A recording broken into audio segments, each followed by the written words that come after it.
Hi guys, and welcome to the first installment of the Champion Basics series. Today we will be talking about Aatrox. Aatrox is a top laner that can be flexed mid in certain situations. He is of the Juggernaut class, capable of fighting in the front lines against multiple targets and coming out on top. In teamfights, Aatrox excels at finding flanks and following up on engages from other champions. In lane, he is generally picked into ranged champions like Gnar and Kennen that other top laners can struggle against, or into tanks that prefer longer skirmishes like Scion and Dr. Mundo. Aatrox's passive, Deathbringer Stance, enhances his next auto attack to deal additional damage and heal him. This is another sustain tool in his kit. Aatrox's Q, the Darkin Blade, is the bread and butter of his kit. Each Q has a different shape, and each subsequent Q does 25% additional damage. When you hit someone with a sweet spot, it deals 60% additional damage on top of that, and knocks them up. Aatrox's W, Infernal Chains, is a straight line skill shot that immediately applies a slow and deals damage, and after a duration pulls enemies back towards the center. This can be chained with his other abilities to guarantee both iterations. Aatrox's E, Umbral Dash, is a short dash that can be cast while he's using his other abilities.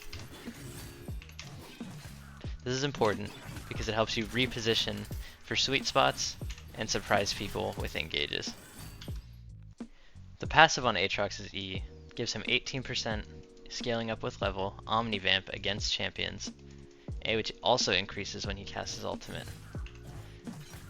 This gives Aatrox significant sustain inside of fights and makes heal cut very powerful against him.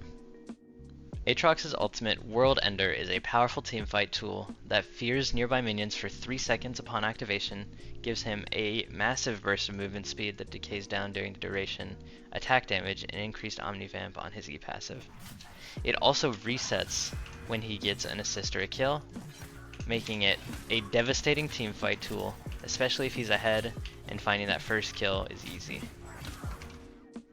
The pros of picking Aatrox are that he is a high sustain, high damage, and high mobility top laner, capable of snowballing and carrying teamfights with lots of crowd control built into his kit.